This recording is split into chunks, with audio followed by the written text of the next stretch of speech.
Please rise for the old 100.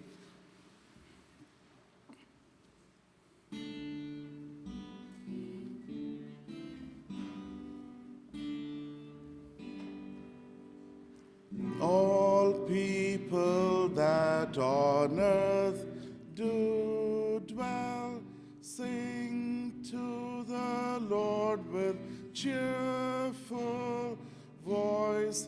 Serve him with fear, his forth tell.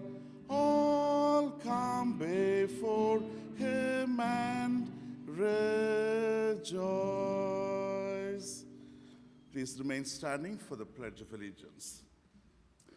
I pledge allegiance to the flag of the United States of America and to the republic for which it stands, one nation, under God, indivisible, with liberty and justice for all.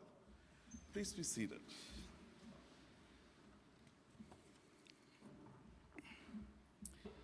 Thank you, Mr. Chittig. Let's give Mr. Chittig a round of applause.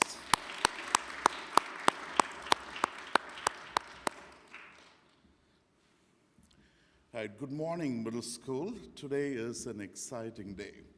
After a very long time, we are gathering here Bell Hall for chapel, one of our cherished traditions here at Montgomery that brings us together as a community. So I'm grateful that we were able to do this. So thank you all for coming in quietly this morning.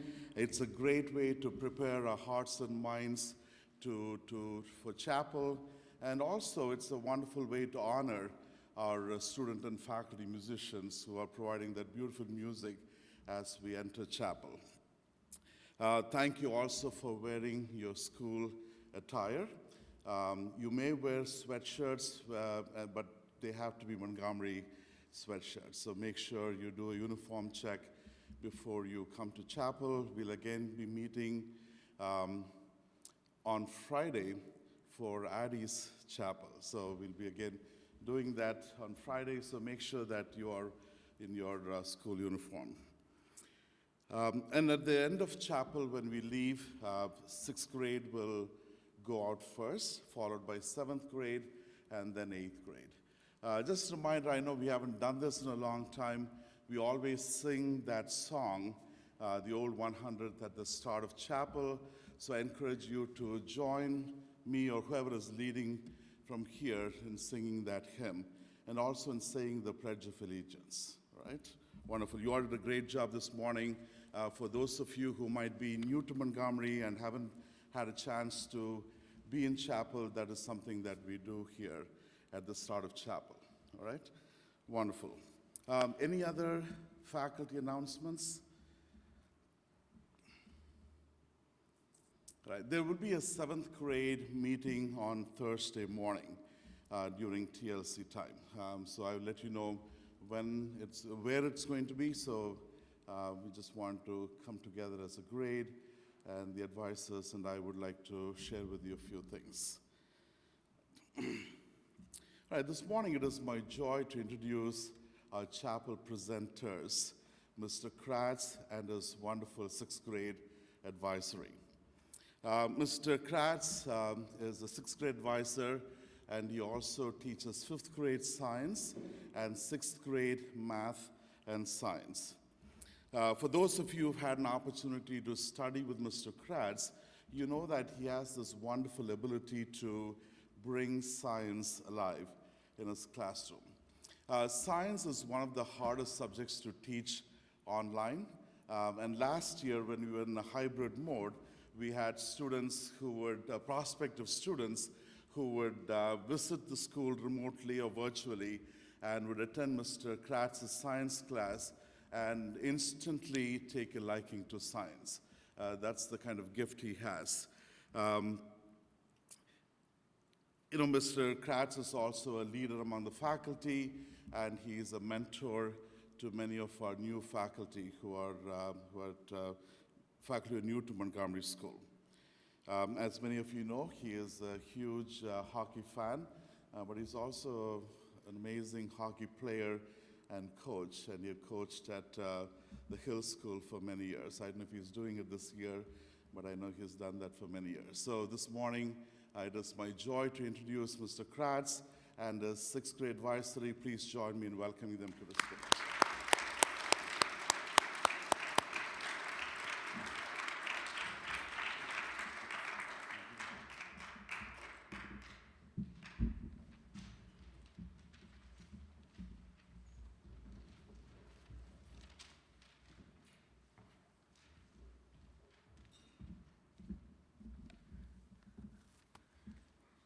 Good morning. Thank you, Mr. Rodriguez, for those kind words. It's very meaningful. Wow, this is amazing. What an honor the Kratz Advisory has this morning, delivering the first middle school chapel with all 3 grades attending at the same time in over 20 months. It's a long time. My advisees are courageous and brave as they share a personal story with you this morning. It is difficult standing up here speaking in front of everyone, but even more difficult sharing a personal story with all of you. I'm extremely proud of them, and as I know what they're about to do is not an easy task. I welcome Anya to the podium to introduce our chapel. Enjoy.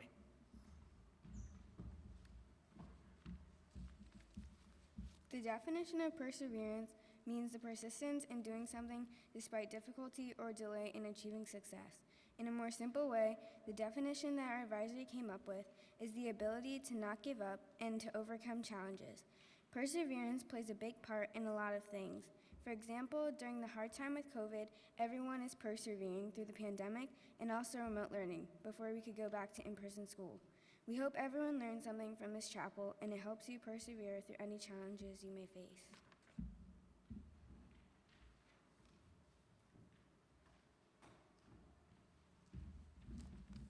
Fishing is a patient art.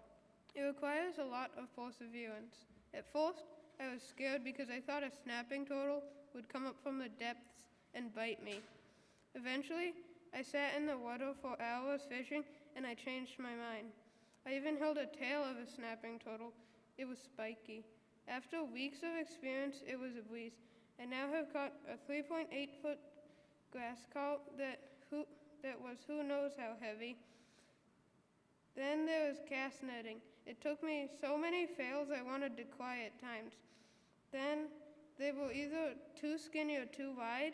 Eventually, I got it, and now I'm a full-fledged fisherman.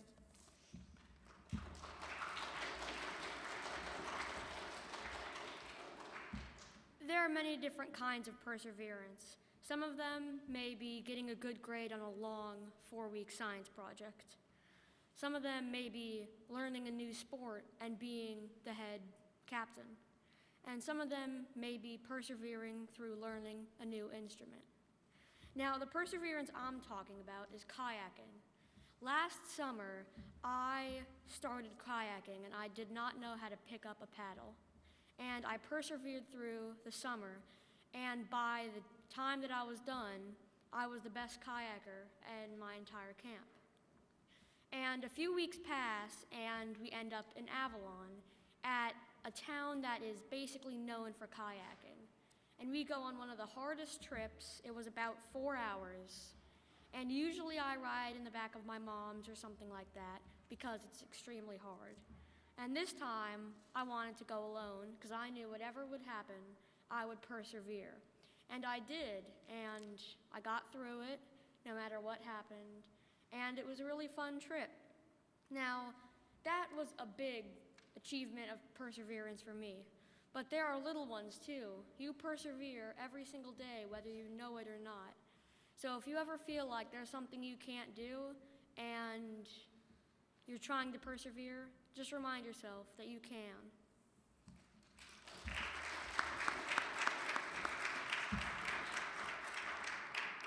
A lot of you persevere every day, but think about one time you have persevered and has impacted you.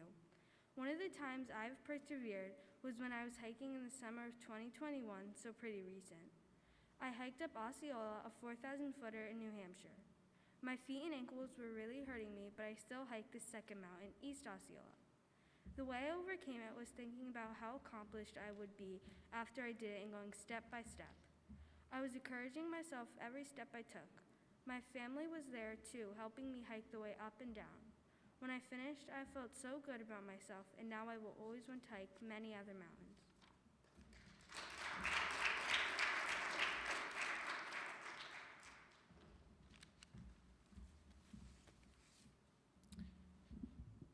I'm really happy to share a story with you of how I was able to persevere and overcome a challenge. I have faced many challenges throughout the years, but school and sports provided me with the tools to help overcome these challenges. Senior year in college, spring semester, my time in college was winding down, but my workload was just amping up.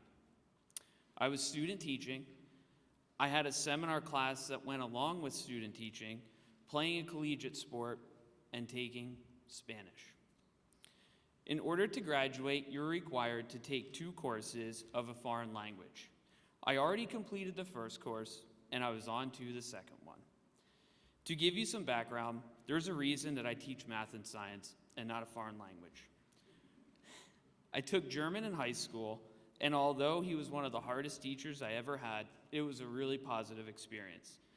I really needed this class to graduate. My typical daily schedule looked something like this. I woke up at 6 o'clock in the morning, drove to the school that I was student teaching at, taught from 8 to 1:30, got in my car, raced a hockey practice from 2 to 4, and then typically have video or workout after, and then I drove directly back to school for Spanish. I would get home from class, work on lessons and grading, probably till around 10 o'clock or 11, and then do it all over again the next day. My plate was really full. I spent the weekends traveling to New York, Boston, Vermont, or wherever we were playing that weekend. My challenge that I had to overcome was passing this Spanish class. As I mentioned in the beginning, I have learned many valuable tools to help me overcome this challenge. I spent a lot of hours on the bus creating flashcards and going through them. I also had teammates that were much more advanced in Spanish than I was, and they would help tutor me and prepare me for assessments. My older sister, who got all the foreign language genes, majored in German and minored in Spanish, and was always willing to help out, and she was an additional resource that I went to a lot. I also reached out to my professor and set up extra help sessions after class that I benefited greatly from. I was determined to pass this class and follow my dreams of being an educator. At college, we also had this area called the ARC. It was the Academic Resource Center. Freshman athletes were required to spend 10 hours a week there to help instill time management and studying skills. During my senior year, I was a frequent flyer at the ARC. It was a quiet place to get work done with limited distractions. With determination, resources, a goal, wonderful friends and teammates, I achieved what I wanted and passed the course. I actually did better than just passing the course and earned a B+. To this day, I am still proud of all of the hard work during my last semester at college and challenges that I had to overcome.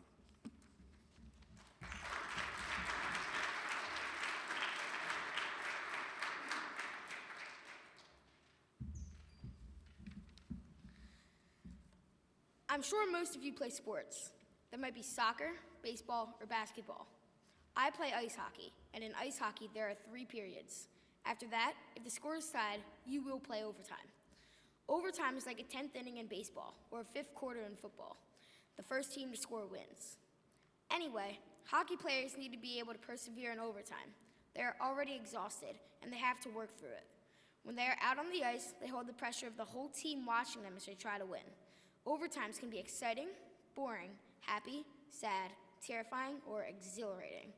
Either way, if a player cannot persevere, the game is just about over. This happens in the real world, because maybe you have a tight schedule after school, and you don't want to do your homework at 8 p.m. after sports. You have to persevere, though. If you do this throughout your life, you will be more successful in the long run. I will end my segment with a quote. Not doing it is certainly the best way to not getting it, from Wayne Gretzky.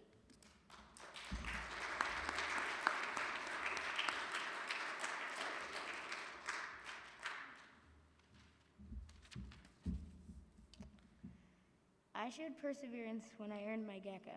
I worked my finger to the bone because I had to make a slideshow for my dad to approve even before considering a gecko. I had to show him how I'd take care of him and how I would feed him. My dad said no at first, but I kept trying and I never gave up. And when I finally got Crest, I was the happiest I've ever been.